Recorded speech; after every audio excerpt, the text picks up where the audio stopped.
Oh, que Dieu soit béni, alléluia. Gloire à Dieu. C'est un magnifique thème, la vie de l'esprit. En fait, en réalité, quand on y réfléchit un petit peu, c'est un vaste thème. Il y a tellement de choses à dire sur la vie de l'esprit. Tellement de choses à dire. Mais il y a aussi des choses très importantes, des choses essentielles, des choses qui doivent être comme la base de l'expérience de la Pentecôte, des choses incontournables. Je remarque une chose, je vous le disais, je crois lundi soir, j'ai toujours un peu de crainte à cause de ce que dans le monde évangélique, pentecôtiste, il y a beaucoup de dérives, de choses étranges, bizarres sur Internet. Méfiez-vous quand même. Je vous donne une recommandation. Je vous fais une recommandation. Méfiez-vous, sur Internet, tout n'est pas bon. Vous êtes d'accord ou pas? Tout n'est pas bon. Il y a une chose dont vous pouvez être sûr et certain, c'est que si vous voulez être dans le vrai, dans ce que Dieu veut, ce que Dieu désire, c'est là que vous allez puiser les choses. C'est dans le livre de Dieu. C'est dans la parole de Dieu. La vie de l'esprit. La vie de l'esprit. En fait, quand on considère de près la vie de l'esprit, nous sommes convaincus d'un fait. C'est que la vie de l'esprit nous introduit dans le surnaturel de Dieu. Le surnaturel de Dieu. On vit par ce moyen-là bien des choses qui dépassent l'entendement des hommes, qui va au-delà des capacités humaines, leurs capacités propres, voyez. Ce sont des choses que Dieu fait, par son esprit, en nous et au travers de notre vie. Et je dis bien, c'est Dieu qui, par son esprit, fait cela. De telle sorte que ce n'est pas l'homme qui les accomplit, ces choses. L'homme n'est qu'un instrument, n'est qu'un canal à ce moment-là. C'est vraiment Dieu qui le fait. C'est vraiment Dieu qui le fait. Alors, vous savez, je vous donne un exemple. À une certaine époque, dans certains pays, dans certaines églises, il y a eu des manifestations, mais des manifestations que certains qualifiaient de pentecôtistes, de spirituelles, mais qui n'étaient que des manifestations charnelles, qui n'avaient rien à voir avec ce que nous lisons dans la parole de Dieu. Il y avait des gens qui faisaient toutes sortes de choses étranges, bizarres dans ces manifestations. Voyez ? Or, les gens, ils tombaient par centaines, ils riaient, ils se roulaient par terre. Enfin, il y avait tas de choses qui se passaient. Et on disait, c'est l'esprit, c'est l'esprit, c'est l'esprit. Il n'y avait rien de l'esprit. Un jour, expliquant et parlant de cela, j'ai dit à quelques personnes, vous savez, dans ces expériences-là, dans ces choses qui se manifestent, eh bien, c'est l'être humain. Il rit, il tombe, il se roule. Mais vous savez, quand l'Esprit de Dieu est venu agir dans le livre des Actes, il y a des gens qui disent, on tremble. Mais dans le livre de Dieu, quand l'Esprit de Dieu a commencé à agir, écoutez bien ce que je vous dire, c'est les murs qui tremblaient. C'est les murs qui tremblaient. Mais c'est plus difficile de faire trembler les murs, hein? Non? Trembler soi-même, c'est pas difficile, on peut tous le faire. Mais faites trembler les murs, c'est autre chose. Mais voyez, quand dans le livre saint, le livre de Dieu, l'Esprit de Dieu agissait, il y avait des manifestations telles que, les murs tremblaient. Quand l'apôtre Paul se retrouve avec Silas en prison, la Bible dit qu'il chantait les louanges de Dieu. Et c'est pas eux qui ont tremblé, c'est pas eux qui sont tombés, c'est la prison qui a tremblé. Et c'est les chaînes qui sont tombées, alléluia. Ça, c'est autre chose, n'est-ce pas? Ça, c'est l'authentique, c'est le vrai. Et moi, j'en ai assez, je vous assure, j'en ai assez de voir de ces pseudo-expériences, de ces choses étranges, bizarres, qui sont, comme identifiées comme vraiment de l'esprit, alors qu'elles ne viennent pas de l'esprit, sont des choses charnelles, psychiques, psychologiques. Non, quand l'Esprit de Dieu agit, ça nous courbe devant Dieu. Ça nous fait plier les genoux devant le Seigneur, alléluia. Ça nous amène à aimer Dieu davantage, à le servir avec plus d'efficacité, alléluia. Ça nous amène dans le vrai surnaturel, ça vous dépasse. Ça vous dépasse. Vous savez, le frère Cizeron, j'ai beaucoup aimé quand il est passé en France, il y a pas mal d'années maintenant. C'était la première fois que je le voyais. C'était la première fois que je le voyais. Et il expliquait ce qui s'était passé dans votre île. Il nous racontait l'histoire de ce réveil magnifique qui s'est manifesté dans votre île. Et il disait, il avait une expression bien à lui que j'ai beaucoup aimée. J'ai toujours gardé à l'esprit cette expression. Il disait, en fait, quand on est arrivé à l'île de la Réunion, qu'on a commencé les réunions, Dieu a commencé à agir. Les malades ont commencé à être guéris, les possédés à être délivrés, les cœurs à être touchés. Et il dit, et puis on a eu le sentiment, et ça j'aime énormément. On a eu le sentiment que Dieu courait devant nous et nous, il fallait courir derrière. C'est Dieu qui faisait, alléluia. C'est Dieu qui les précédait. C'est Dieu qui agissait. Et eux, ils entraient dans le travail avec Dieu. Gloire à Dieu. Alléluia. C'est quoi le surnaturel? C'est quoi le divin? Un jour, je vais voir mon pasteur. Mon pasteur, il était assez lié d'amitié avec M. Cizeron. Ils étaient de la même époque et ils étaient assez liés l'un à l'autre. Et je vais voir mon pasteur et je lui dis, ah, pasteur, c'est formidable de servir le Seigneur, de travailler avec Dieu. C'est merveilleux, pasteur. Il me regarde, il me dit, ouais, il me dit, c'est bien de travailler avec Dieu, mais c'est mieux si Dieu travaille avec toi. Il n'avait pas raison. Il n'avait pas raison. Je dis, quelquefois aux jeunes qui rentrent dans le ministère, je leur explique et je leur dis, vous savez, vous pouvez faire beaucoup de choses, vous pouvez entreprendre beaucoup de choses, vous pouvez avoir des projets, vous pouvez dire, je vais essayer de faire ceci, je vais essayer de faire cela, etc. Et je leur dis, écoutez-moi bien, parce que ça, c'est très important. Ce n'est pas forcément ce que vous faites qui a de l'importance, c'est ce que Dieu fait qui a de l'importance. C'est ce que le Saint-Esprit fait qui a de l'importance. C'est ce qu'il fait au travers de votre vie. C'est ça qui est efficace. Le surnaturel qui vient de Dieu. Je crois encore au surnaturel qui vient de Dieu. Alléluia. Ouais. C'est surnaturel. La vie de l'esprit. Il n'y a qu'à regarder déjà la Pentecôte. L'expérience de la Pentecôte. Toutes les manifestations surnaturelles qui se sont produites le jour de la Pentecôte. Pas vrai? Ouais.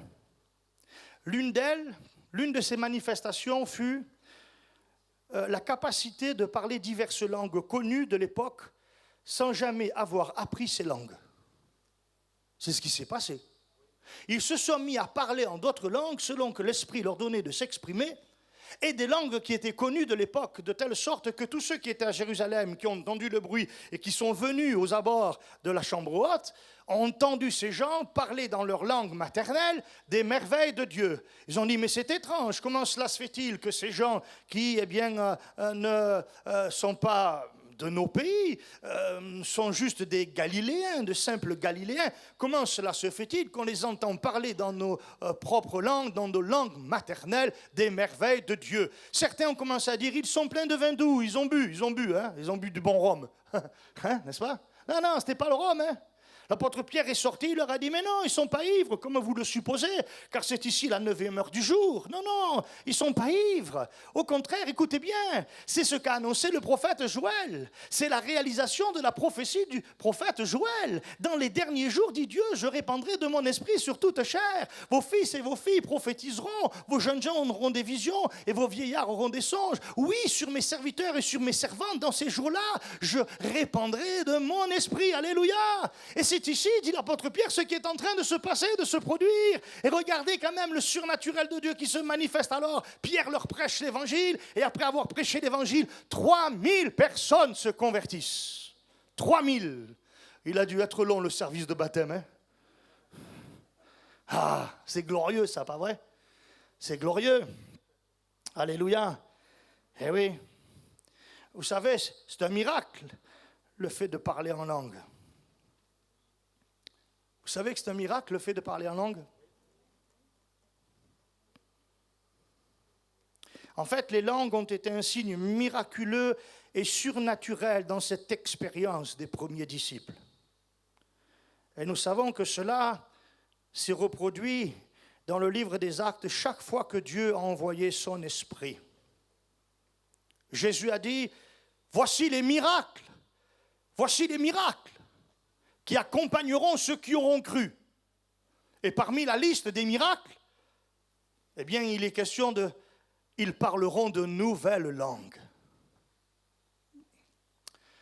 Alors, je ne sais pas si je m'adresse à des authentiques pentecôtistes ce soir.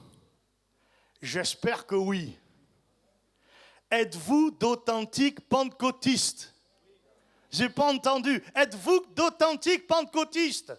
Alléluia. Je priais un certain jour. J'étais tout seul dans ma chambre, je priais, je louais le Seigneur. Alors que je priais, je me suis mis à parler en langue. Et tout d'un coup, il m'est arrivé une chose étrange. Ça ne m'arrive pas souvent, mais quelquefois ça arrive. Hein? Tout d'un coup, l'Esprit de Dieu, Dieu m'a dit, arrête-toi. Je suis arrêté. Je me demandais pourquoi Dieu m'interpellait de cette manière. Et le Seigneur m'a posé une question. Il m'a dit, est-ce que tu réalises ce qui est en train de se passer là? Et je dis oui, je suis en train de prier, de te louer et de parler en langue. Il m'a dit, oui, mais le parler en langue, c'est quoi? Ben, Seigneur, c'est un miracle. Il m'a dit, c'est drôle quand même cette histoire, non? Il m'a fait comprendre, c'est drôle cette histoire. Tu es là, tu pries, Seigneur, je veux des miracles, je veux des miracles, je veux des miracles. Et j'en accomplis un chez toi, souvent. Et tu le banalises.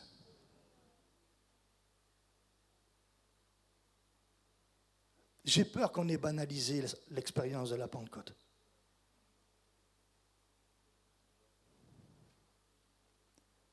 Notre cœur devrait se remplir de joie chaque fois que le Seigneur nous remplit de son esprit et qu'on parle en langue. On devrait réaliser, Seigneur, ce que je suis en train de vivre là, en ce moment-là, c'est du surnaturel qui vient de Dieu. On veut des miracles, on veut la puissance. Il le fait. Et on oublie qu'il est en train de le faire. Vous qui parlez en langue, réjouissez-vous de cette expérience surnaturelle que le Seigneur vous fait faire. C'est un miracle qui vient de Dieu. Alléluia. C'est un miracle étonnant, n'est-ce pas? N'est-ce pas? Je me rappelle une réunion de prière. On a un frère dans l'église, c'est un Calabré, c'est un Italien. Un homme qui a beaucoup travaillé, mais un simple homme. Et voilà que dans une de ces réunions de prière où nous étions, tout d'un coup, ce frère se met à parler en langue. Et quand il se met à parler en langue, j'étais assis sur ma chaise, j'avais un autre pasteur à côté de moi, M. Lust, et dans mon cœur, je me dis, c'est magnifique. Et au fur et à mesure qu'il parlait en langue, ce frère dit, mais c'est bon. Ça me bénissait. Je disais, il y a quelque chose dans ce parler en langue, il y a quelque chose d'extraordinaire. Je ne comprenais pas ce que c'était. Et en même temps que je me disais ça dans mon cœur, j'avais le frère Lust à côté de moi, le pasteur qui travaille avec moi. Il disait, oh, gloire à Dieu. Oh, merci Seigneur, gloire à Dieu. Et je me suis dit, il doit ressentir ce que je ressens. Et en fait, quand le frère a fini de parler en langue, là, le pasteur Lust s'est penché vers moi. Il m'a dit, c'est formidable. Il a parlé en anglais. C'était merveilleux ce qu'il disait en anglais, Fred. Et quand vous parlez avec le frère en question, je pense que même en anglais, il ne sait pas dire oui ou non. Mais c'était surnaturel. Ça venait de Dieu. Une langue qu'il n'avait pas apprise, dont il connaissait aucun mot. Et voilà que tout d'un coup, eh bien dans cette langue, l'anglais, rempli de l'esprit, saisi par l'esprit, il dit les merveilles de Dieu. Alléluia. C'est surnaturel. C'est la puissance de Dieu qui agit. Alléluia. Bah, c'est tellement important. Oui. J'aimerais dire quelque chose. Nous, les pentecôtistes, nous ne devrions pas négliger la réalité de ce miracle dans notre expérience chrétienne. Vivons là dans nos rassemblements avec ordre et sagesse. Vous avez bien entendu ce que je viens de dire, hein? Vivons là dans nos rassemblements avec ordre et sagesse. Et vivons là dans nos cultes personnels, dans notre vie personnelle, dans notre vie chrétienne personnelle. Vivons là intensément. Alléluia. C'est étonnant, Paul il dit « Je parle en langue plus que vous tous ». Toutefois, il dit dans l'Église, il faut de l'ordre. Mais je pense que quand il était seul, oh là là, ça devait aller avec Paul, hein? Non? Je pense qu'il devait utiliser énormément ce moyen de bénédiction que Dieu lui avait donné. Le surnaturel de Dieu.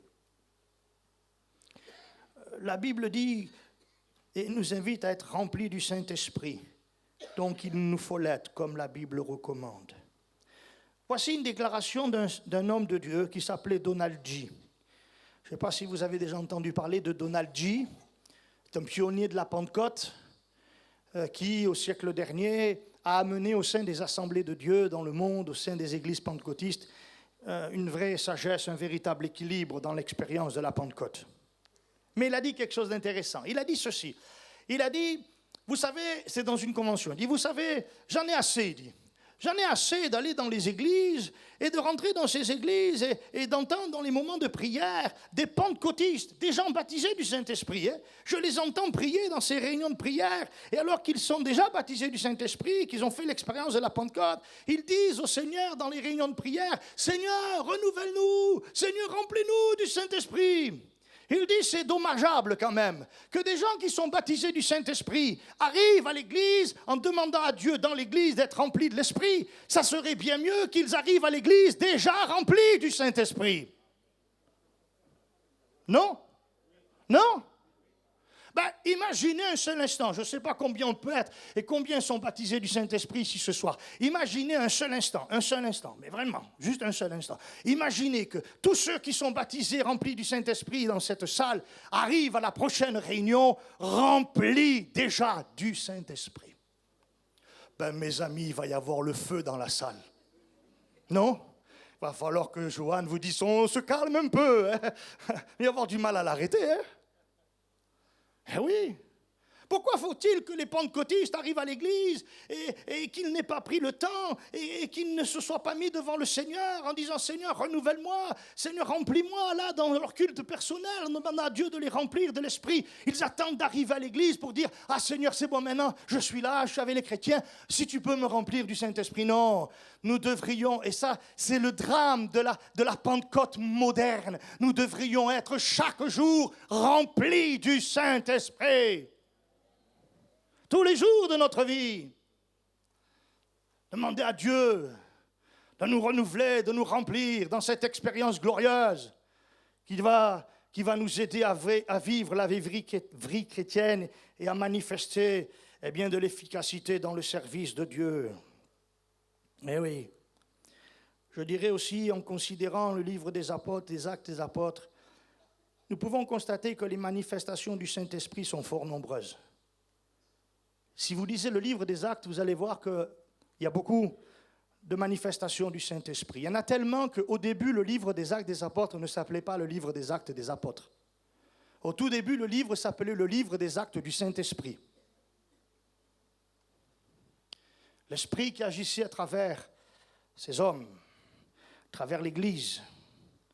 De nombreuses manifestations, et tout extraordinaire. Tout extraordinaire. Et ce livre, d'ailleurs, me semble, nous offre l'embarras du choix pour parler de cela. Il y a beaucoup de textes dans le livre des Actes qui parlent des manifestations du Saint-Esprit et on a l'embarras du choix pour parler de ce thème. Toutes les pages du livre des Actes sont remplies de ces manifestations glorieuses du Saint-Esprit. Je vais vous en donner quelques-unes si vous permettez. dans Actes au chapitre 6. Parce que je sais, j'entendais déjà quelques-uns qui disaient, quand est-ce qu'il va lire la Bible quand même?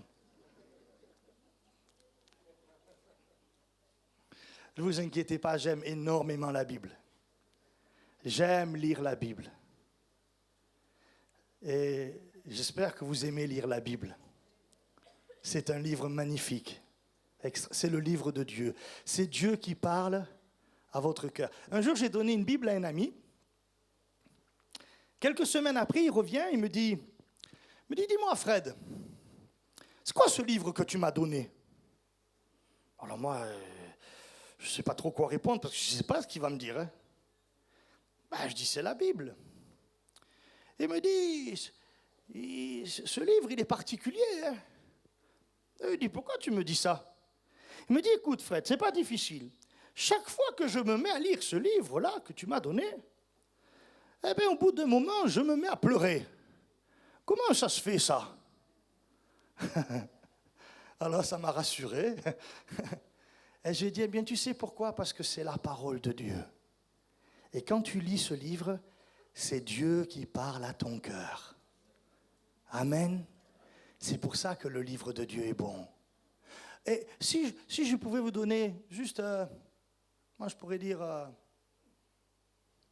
une pensée par rapport au livre. J'ai lu beaucoup de livres. Je pense que les prédicateurs et d'autres qui sont ici ont lu beaucoup de livres chrétiens. Il y a de très bons livres chrétiens en réalité. D'excellents livres chrétiens. Tout à l'heure, je citais Donald G. Donald G. a écrit des livres vraiment formidables sur la doctrine, sur la doctrine du baptême du Saint-Esprit. Il y a vraiment de très bons livres à lire en réalité. Mais la réalité, c'est que quand je prends un de ces bouquins, que je le lis, ça va me faire du bien. Ça va m'amener à considérer l'enseignement de la parole de Dieu, etc. Mais celui qui a écrit le livre, Donald G., celui qui l'a écrit là, ce livre, eh bien, c'est un frère qui est mort depuis longtemps. Et Donald G., il ne me connaît pas. Il ne vous connaît pas. C'est vrai ou pas? Ce qui veut dire que quand vous allez lire ce livre, même si ça vous fait du bien, ça ne va peut-être pas, correspondre à votre besoin spirituel, moral et autres. Tandis que quand on prend le livre de Dieu, la Bible, et qu'on commence à lire la Bible, c'est étrange, tout d'un coup on se dit, mais ça alors, ça me parle. Ça parle de mes besoins, de ma vie. Alléluia. Pourquoi? Parce que celui qui l'a inspiré, il est toujours vivant et il me connaît parfaitement. Alléluia. C'est pour ça que le livre, il est différent des autres. Pas vrai? Acte 6, verset 8. Étienne, plein de foi et de puissance, faisait des prodiges et de grands miracles parmi le peuple. Amen. Étienne, plein de foi et de quelle puissance il s'agit? De celle du Saint-Esprit. Et la Bible dit qu'il faisait des prodiges et de grands miracles parmi le peuple. Tellement que les opposants à l'évangile ont dit, celui-là, il faut le calmer, il faut l'arrêter. Il en fait trop. Alors on l'a attrapé, on lui a demandé de se calmer un peu. Et lui, il en a profité pour leur parler de la part de Dieu. Vous savez ce que dit la Bible? On ne pouvait pas résister à la sagesse et à l'esprit par lequel parlait Étienne. Waouh!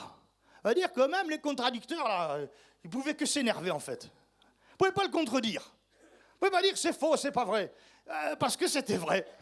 Et que c'était l'esprit qui mettait en lui les paroles de vérité et d'autorité que Dieu lui donnait. Et tous ces gens avaient la solution, soit ils acceptaient cette parole, se convertissaient, soit ils s'opposaient à lui, et ils se sont opposés à lui jusqu'à le faire mourir.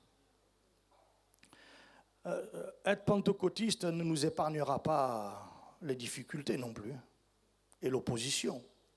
Ah ouais? Il y a des gens qui vous racontent, ils vous disent « mais quand on devient chrétien, quand l'Esprit de Dieu est là, il ne peut plus rien nous arriver. On est là, on est fort. » Ouais, mais un petit virus, il passe par là, il vous achoppe et vous êtes malade. Ça arrive, hein?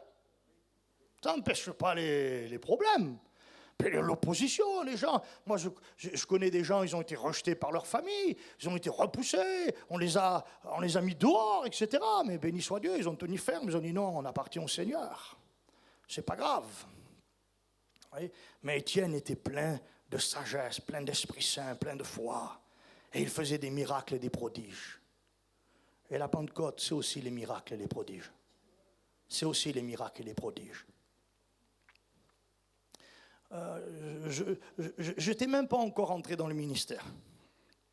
Quand la femme de mon pasteur vient me dire, Fred, il y a un homme qui est malade à l'hôpital, c'était à Marseille. Il est en réanimation, service réanimation, va le voir. C'est un homme qui voulait rien savoir de l'évangile, mais sa femme est chrétienne, c'est elle qui m'a appelé. Va voir cet homme. Elle me dit, tu sais, quand on a un problème, parfois on change d'idée, on change de pensée. Donc moi, je ne suis même pas encore dans le ministère. Je ne sais même pas si j'étais encore stagiaire probatoire. Ben, je suis allé. J'étais à l'hôpital de la Timone, il était en réa. Je suis rentré dans la chambre où était cet homme. Il était là, allongé, inerte. Je me suis approché de lui. J'ai pris sa main et j'ai dit, monsieur, je suis pasteur, envoyé pour prier pour vous. Et si vous voulez, je vais prier pour vous. Et si vous m'entendez, parce que je ne savais pas s'il m'entendait en fait, si vous m'entendez et que vous arrivez juste à bouger un peu votre main, la serrer un tout petit peu là, bien, je saurai que vous m'avez entendu, je vais prier pour vous. Et là, je ne vous mens pas, je sens ici là, une pression comme ça. Tac. Je dis, il m'a entendu. Je prie pour lui. Et je repars. Je reviens 2 jours plus tard, à l'hôpital. J'arrive à l'accueil. Et ne vous moquez pas de moi, je vous avertis. Hein. J'arrive à l'accueil et je dis à la personne à l'accueil, monsieur Untel est toujours là, en service réa. Elle me dit non. Je dis, il est mort. Ouais, vous vous moquez de moi, c'est ce que j'avais dit.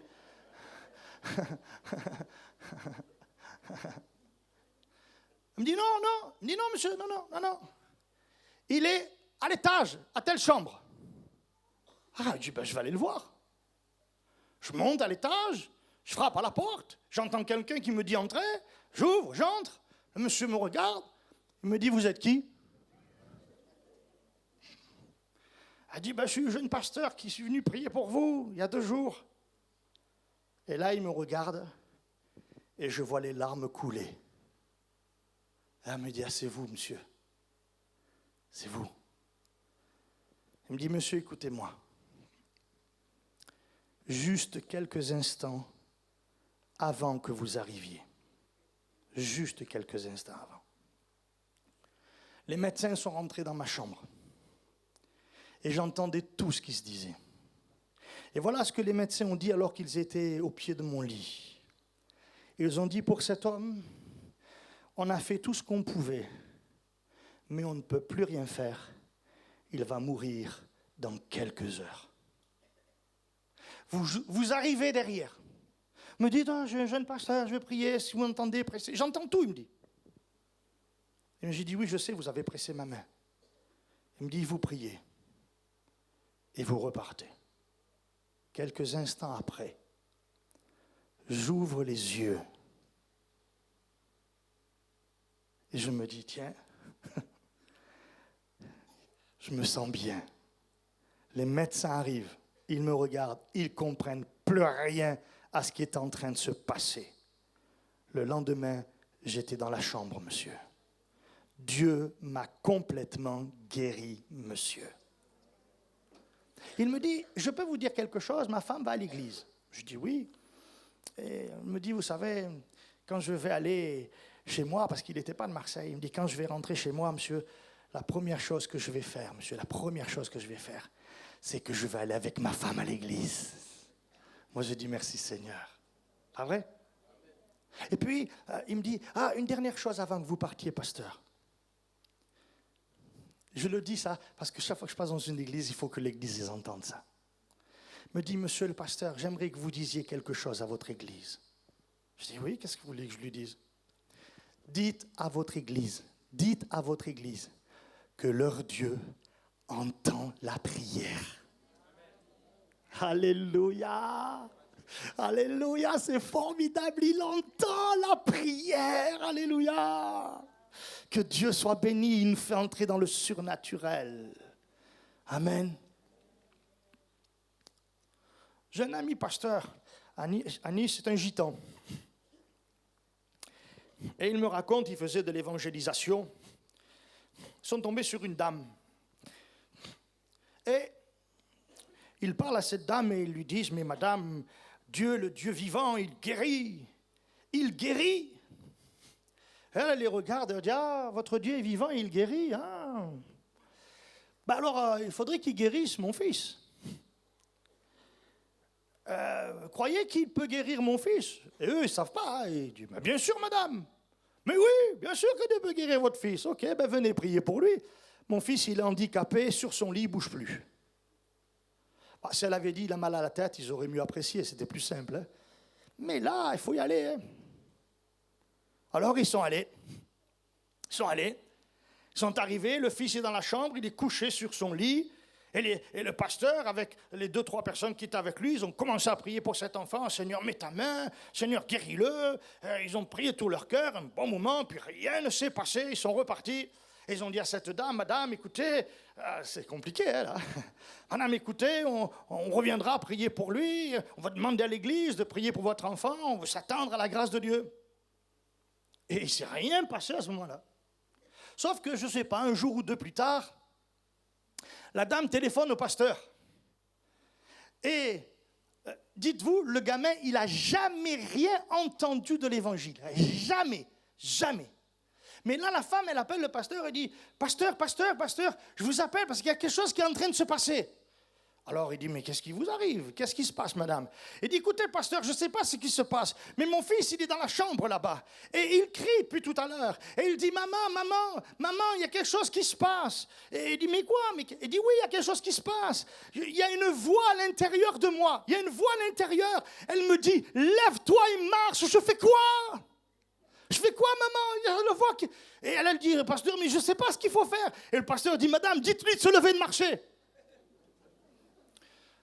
Est arrivé, le gamin a pris son courage à deux mains. Et la voix lui dit, lève-toi et marche. Il s'est levé, il s'est mis à marcher. Il a été guéri à ce moment-là, dites. Ça, c'est la vie de l'esprit surnaturel de Dieu, pas vrai? C'est la vie de l'esprit. Il faisait des miracles, des prodiges, alléluia. Un jour, je vais dans un hôpital, on m'appelle, on me dit, pasteur, c'est une chrétienne me dit, j'ai un ami, il est à l'hôpital, c'est un alcoolique. Et elle me dit, cet ami alcoolique, il a pris beaucoup de cachets et malheureusement, il est en train de mourir. Il est à l'hôpital en train de mourir. Alors, elle me dit, il faudrait que tu ailles le voir si c'est possible. Et je lui dis, écoute, j'ai la réunion tout à l'heure. Après la réunion, je vais directement à l'hôpital. Tu dis à sa femme que je vais venir le voir. J'arrive à l'hôpital, il y a la femme, le fils de la femme et la copine du fils. Ils sont 3. J'arrive là et je me présente. Ah, monsieur le pasteur, merci d'être venu. Et puis elle me dit, pasteur, vous savez, mon mari, il est dans le coma, mais je ne sais pas s'il entend ou pas. Elle me dit, si jamais il entend que vous êtes pasteur ou quelque chose comme ça, j'ai peur qu'il croie que vous allez lui faire l'extrême onction.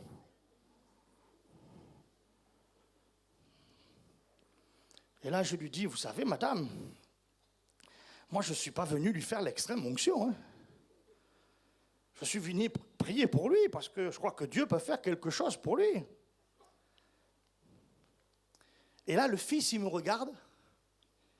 Et il me dit, monsieur, vous croyez au miracle?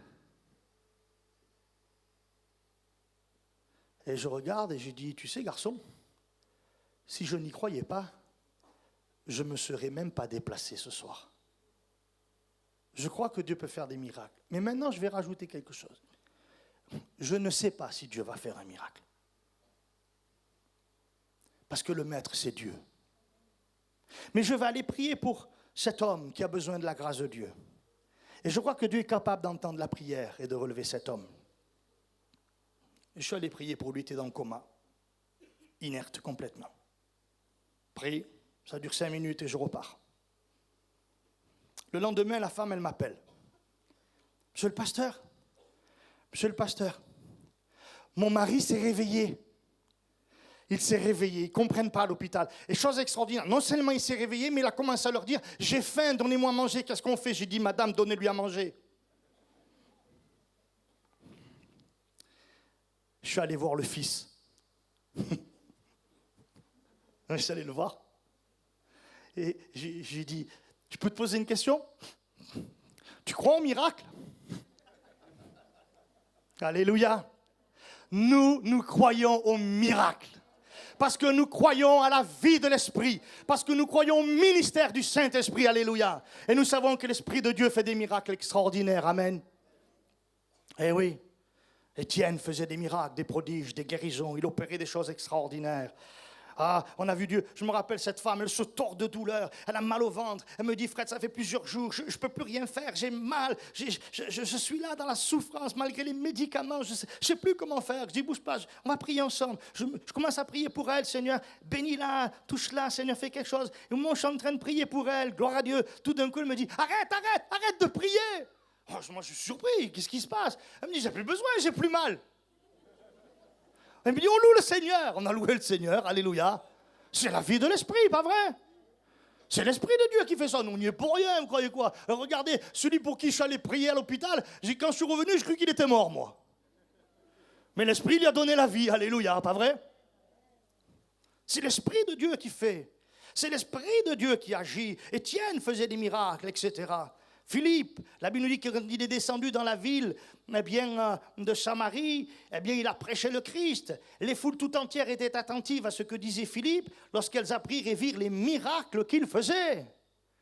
Ça a bouleversé la ville. Les gens étaient étonnés, il y avait des miracles, des prodiges, des guérisons, des délivrances. C'était glorieux, alléluia, alléluia. Je vais vous raconter une histoire. Et là, vous allez voir que c'est vraiment l'Esprit qui fait les choses. C'était à l'église de l'Ariane où je travaillais à Nice, les quartiers est de Nice. L'Ariane, c'est un quartier difficile, réputé difficile.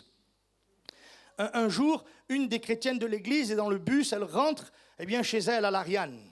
Et dans le bus, l'Esprit de Dieu parle à son cœur et l'Esprit de Dieu lui dit, voilà, quand tu arrives chez toi, là, à l'immeuble, tu vas pas chez toi directement, dans ton escalier, là, tu montes à tel étage et tu vas sonner chez cette personne.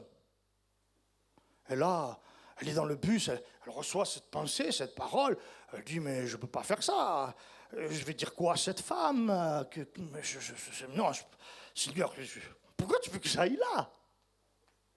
Et elle essaie d'argumenter en disant, mais je vais faire quoi? Mais l'Esprit de Dieu insiste.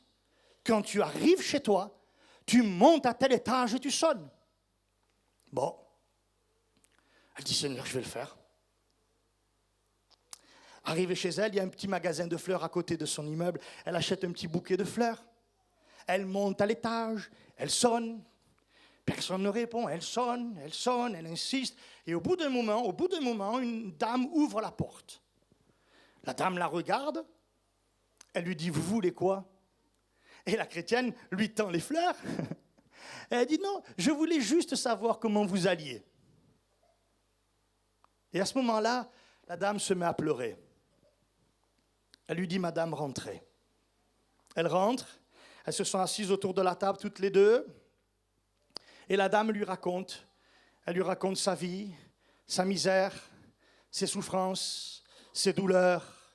Elle a des problèmes de santé au dos. Elle peut pratiquement plus se tenir dans la même position plus d'un quart d'heure à la suite. C'est-à-dire que quand elle est debout un quart d'heure, il faut qu'elle aille s'asseoir ou se coucher. Quand elle est un quart d'heure couchée, il faut qu'elle se lève pour s'asseoir ou se mettre debout. Sa vie est un enfer. Elle est toute seule parce que toute relation avec sa famille a été coupée. Et en plus, elle venait d'apprendre le matin même par le médecin que sa santé se détériorait, que d'ici quelques semaines, très peu de temps, il fallait qu'elle prévoie une chaise roulante parce que c'était le sort qui l'attendait. Et elle dit à la chrétienne, voyez madame, tout à l'heure, quand vous avez sonné, je crois qu'elle habitait le 6e ou 7e étage, quand vous avez sonné, ma fenêtre était ouverte et j'étais sur le point de basculer. J'étais en train de me jeter. Et comme elle discute avec elle, ça fait une demi-heure qu'elle parle avec elle. Et elle est assise depuis une demi-heure. Et là, elle dit à la chrétienne, « Ah ben ça alors, c'est étrange. Je suis assise depuis si longtemps et je n'ai pas éprouvé le besoin de me lever, de... » Elle dit, « Qu'est-ce qui se passe, madame ?» Elle dit à la chrétienne. Et la chrétienne, « Je crois que le Seigneur, il est là. Hein. Il fait quelque chose pour vous, madame. Hein. » Elle dit, « Vous voulez que j'appelle mon pasteur pour qu'il vienne vous voir, prier pour vous ?» Elle dit, « Oui, j'aimerais bien. » Elle m'appelle. L'après-midi, je vais voir cette dame. Rebelote, on discute, une demi-heure, 3/4 d'heure. Et au bout d'une demi-heure, 3/4 d'heure, elle me fait la même constatation. Elle me dit, monsieur, ça fait 2 fois dans la même journée. Elle me dit, 2 fois que je suis assise aussi longtemps sans éprouver de douleur, sans éprouver le besoin de me lever ou d'aller me coucher. Il se passe quelque chose. Elle me dit, je ne sais pas quoi, mais il se passe quelque chose. Et moi, je dis, madame, vraiment, je crois que Dieu est en train de vouloir faire quelque chose dans votre vie. Je vais prier, le Seigneur va mettre sa main sur vous. Et je prie, j'étais avec un frère, on prie pour cette femme et on part. Dans la semaine qui suivait, cette femme, elle traverse le quartier de l'Ariane. Pour traverser le quartier de l'Ariane à pied, il ne faut pas plus de 5 minutes. OK? Pour aller de chez elle à l'église, elle a mis une demi-heure, 3/4 d'heure avec ses béquilles. Et quand elle est arrivée avec ses béquilles, là, elle est rentrée dans l'église, elle m'a regardé, j'ai compris l'effort qu'elle avait fait. Et elle me dit, pasteur, j'avais tellement envie de venir écouter l'évangile. Dites-moi, soyons honnêtes. Parfois, on est en pleine santé. On aurait peut-être juste un tout petit effort à faire et on n'a pas envie de le faire. Pas vrai? La semaine d'après, elle revient. Elle rentre dans l'église. Elle me dit, pasteur, vous remarquez rien? J'ai pas les béquilles avec moi aujourd'hui. J'ai mis 5 minutes pour venir à l'église aujourd'hui. C'est devenu dans le quartier un prospectus ambulant. Je vais la voir quelques jours après. Elle me dit, pasteur, je suis allé faire les champignons. J'étais avec un ami et tout d'un coup, il y avait une côte comme ça, raide. Et j'ai dit à cet ami, il faut qu'on aille là-haut. Et mon ami m'a dit, mais ça ne va pas avec ta santé, tu ne pourras jamais aller là-haut. Elle lui dit, écoute-moi bien, j'arrive avant toi là-haut. Elle est arrivée avant le gars en haut. L'autre, il n'en revenait pas. Et elle me dit, pasteur, de temps en temps, je fais le ménage, puis il faut que je me mette par terre pour essuyer quelque chose ou quoi. Elle me dit, quand je fais ça, là, tout d'un coup, je réalise. Alors elle me dit, je lève la tête vers le ciel. Et je dis, Seigneur, merci. Parce que tout ça, il y a quelques semaines, j'aurais été incapable de le faire. Amen. C'est la vie surnaturelle de l'esprit. Alléluia. Je ne sais pas de quoi vous avez besoin, mais sachez que Dieu est capable de le faire par son esprit. Il y a eu la guérison du boiteux au temple à Jérusalem. On a dit aux disciples, au nom de qui et par quel pouvoir avez-vous fait cela? Par quelle puissance? Pierre a dit que ce n'était pas leur propre puissance ou leur propre piété qui avait guéri et qui avait fait marcher cet homme, mais il dira c'est par la foi dans le nom de Jésus. Oh, le nom de Jésus, il est puissant. Le nom de Jésus, il est puissant, alléluia. L'Esprit de Dieu est puissant, alléluia. Quand l'Esprit de Dieu agit, je peux vous assurer, la puissance des ténèbres tremble. Pasteur Yonggi a raconté cette histoire. Il dit, il y avait une femme dans son église qui venait. Alors elle venait aux réunions de prière le matin. Et il dit un jour, on ne sait pas ce qui s'est passé avec cette femme.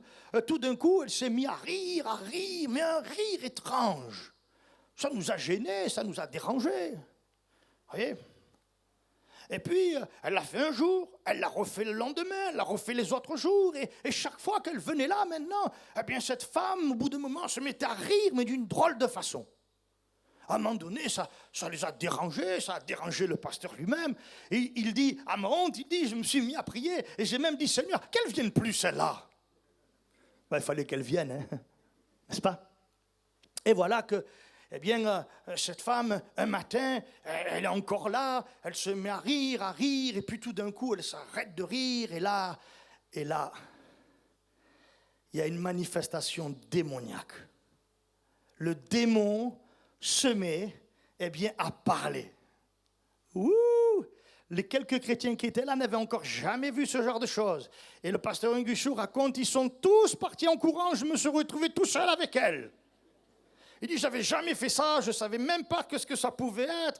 J'étais là, je dis, mais qu'est-ce qui arrive, Seigneur? Puis il a repensé à l'évangile, il a pensé aux démons, tout ça. Alors il dit, je suis allé et j'ai commencé à prier, à chasser le démon au nom de Jésus. Les démons se débattaient et il me répondait, il disait, non, nous on ne t'écoute pas, on reste là. C'est notre demeure, tu ne feras pas partir. Et il dit, ça a duré des heures et des heures là. Et il voyait le temps passer. Il dit, on était fatigués. Il dit, moi j'étais fatigué, je faisais au nom de Jésus, sors. Et le démon, il était plus fatigué que moi encore, il dit. Il dit, non, je ne sors pas. Vous voyez? C'est une histoire réelle, il a raconté comme cela. Hein? Et il dit, mais il voyait l'heure passer, et cette femme-là, qui avait ce problème, elle avait un problème au niveau bien de sa hanche, de ses jambes, elle boitait. Et son mari était un des médecins les plus connus de la ville. Et le temps passait. Et à un moment donné, il réfléchit, il se dit, mais comment je vais faire? Le mari va rentrer à la maison, sa femme, elle n'y est pas, il va se demander où elle est, on va peut-être lui dire où elle est. S'il arrive là, le mari, et qu'il voit sa femme, dans quel état elle est, mais je suis foutu. Et à un moment donné, il est épuisé, et il raconte, il dit, je me suis mis dans un coin de l'église, là, et j'ai prié, j'ai dit, Seigneur, j'arrive pas. J'essaie, mais j'arrive pas. C'est toujours là. Aide-moi, Seigneur. Aide-moi, Seigneur. Et il dit qu'à ce moment-là, il sent la puissance de l'Esprit de Dieu le saisir, le remplir d'une manière extraordinaire. Des forces lui reviennent, une énergie se manifeste en lui. Il se demande ce qui se passe. Toujours est-il que quand il sent cela, il retourne vers cette femme et il dit aux démons, maintenant au nom de Jésus vous sortez, et les démons sont sortis, alléluia. Amen. La femme se lève à ce moment-là, elle glorifie Dieu, et il raconte, je vois cette femme qui commence à partir, et en la voyant partir, je vois qu'elle ne boite plus, elle est guérie du problème qu'elle avait, alléluia. Et il dit, non seulement il se passe ça, mais au moment où il est en train de sortir, son mari rentre, alléluia. Il voit la femme, il s'est converti, alléluia.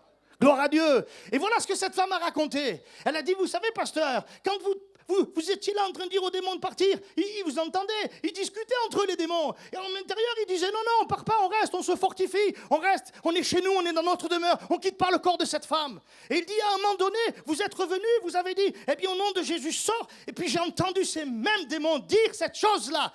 Maintenant, le Saint-Esprit s'en mêle, on ne peut plus rester, alléluia. Alléluia, c'est ça qui fait la différence. Le Saint-Esprit s'en mêle. Et quand il s'en mêle, la puissance des ténèbres, ils savent qu'ils sont vaincus. Et les gens viennent me voir, pasteur, on a travaillé sur moi, on a fait des choses. Que l'Esprit de Dieu vous saisisse. Que l'Esprit de Dieu vienne à votre secours. Que vous puissiez croire, encore au ministère de l'Esprit Saint. Oui, le nom de Jésus est puissant. Et quand le nom de Jésus est prononcé avec l'onction, avec l'assistance du Saint-Esprit, ça fait trembler l'enfer. Pas vrai? Eh oui. Gloire à Dieu. Gloire à Dieu. Vous recevrez une puissance, dit la version Chouraki. Écoutez bien. La version Chouraki dit, vous recevrez un pouvoir du souffle sacré à sa venue sur vous. Vous recevrez un pouvoir du souffle sacré. Je crois comme autrefois que le Saint-Esprit agit avec puissance dans le monde entier. Dans le monde entier. Ouais. Je vais terminer avec une histoire que j'ai entendue d'un prédicateur péruvien. Il raconte qu'il a un ami prédicateur. Et un jour, cet ami visite des malades à l'hôpital. Et comme il connaît le directeur de cet hôpital, à la fin de ses visites qu'il a pu faire, il dit, je vais aller voir mon ami. Et pendant qu'il va voir son ami directeur, là, l'Esprit parle au cœur de cet homme. Alors je ne sais plus, je crois que c'était ça. Il entend une voix qui lui dit, chambre 23. Un chiffre comme ça. Peut-être me trompe dans le chiffre, mais peu importe, ce n'est pas l'important. Alors lui, il me dit, pourquoi ça? Qu'est-ce qui se passe? Je ne comprends pas. Il est là, maintenant, avec le directeur de l'hôpital, il discute avec, et ça revient. Chambre numéro tant. Et ça le perturbe. Et puis au bout d'un moment, il dit, dis-moi, il dit au directeur, qui y a dans la chambre numéro tant? Le directeur le regarde et lui dit, ouh là, dans cette chambre-là, un cas désespéré. Il commence ça, si c'est un cas désespéré. Un jeune homme vient de réussir ses études et il est là, il reçoit son diplôme. Comme il reçoit son diplôme, il est terrassé par quelque chose et il tombe. Et il tombe. À partir de là, les choses se compliquent. Il devient sourd, aveugle. On le met à l'hôpital, il devient complètement fou, il perd la raison totalement. Mais totalement. Et à l'hôpital, on l'enchaîne. Trop dangereux. Il a fait des choses déjà, même par rapport au personnel, et c'est très compliqué. Un homme hyper dangereux à ce moment-là. Et quand le prédicateur il entend ça, il dit au directeur, il faut que j'aille dans cette chambre. Il faudrait que j'y aille. Mais il le dit, il n'a pas trop envie d'y aller quand même. Hein. Et le directeur dit, non. Ça, c'est beaucoup trop dangereux, tu n'y vas pas. Je t'interdis d'aller dans cette chambre. Alors lui, il entend le directeur lui dire ça, et se dit, tu vois, Seigneur, j'ai fait ce qu'il fallait. Il m'a dit non, donc je ne peux pas y aller. Hein. Il repart. Il arrive dans sa voiture. Il va pour démarrer. Il faut que tu ailles à la chambre numéro tant.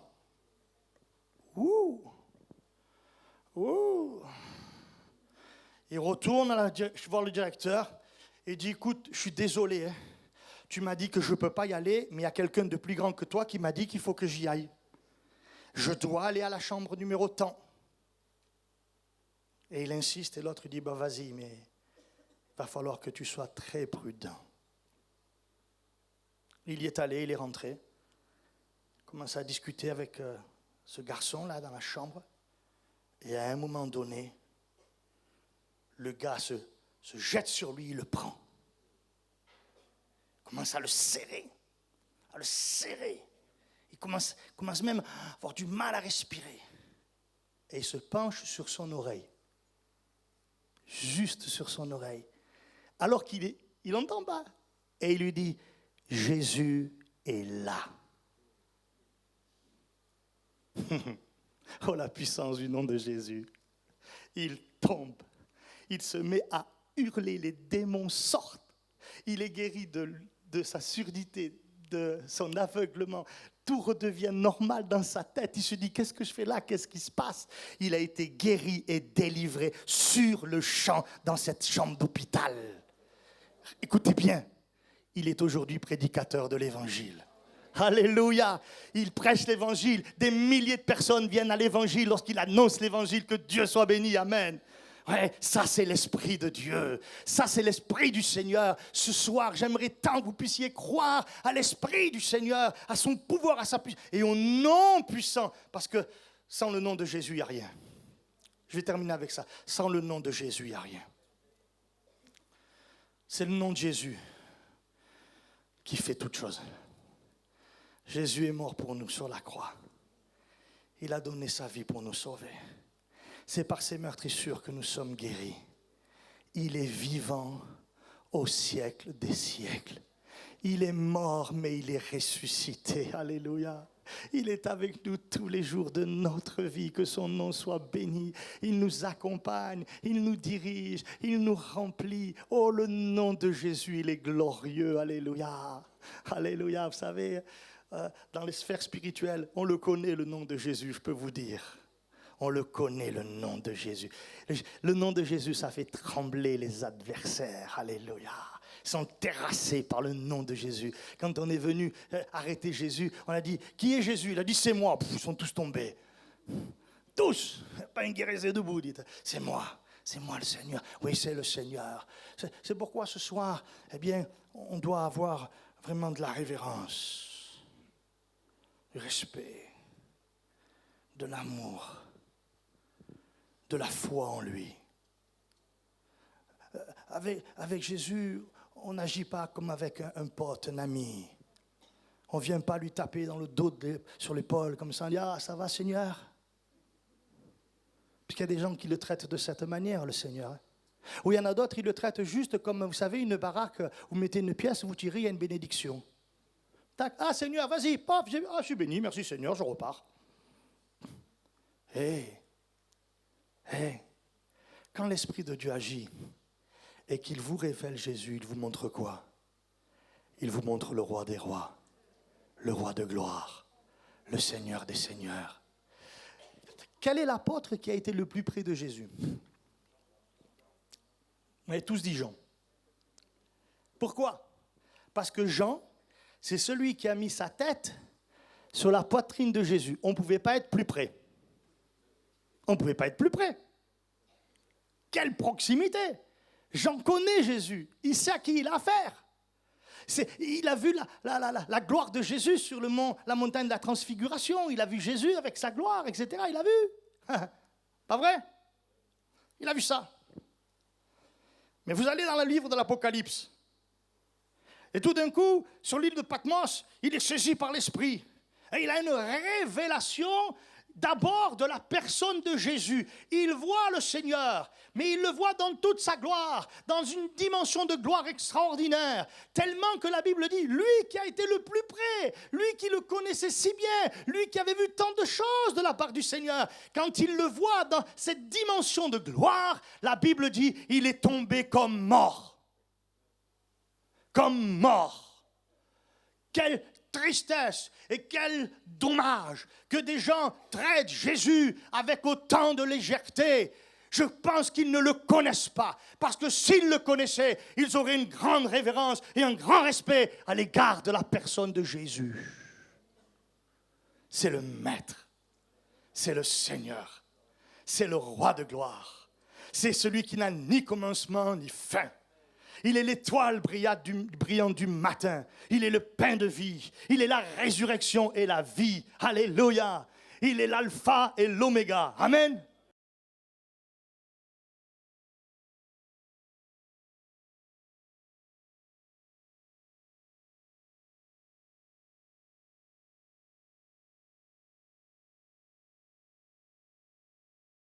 Et voyez-vous, on doit avoir à l'égard de Jésus un amour réel. Et surtout un grand respect. Une grande crainte. Il doit susciter la crainte, le respect dans mon cœur. Que Dieu vous bénisse. Amen.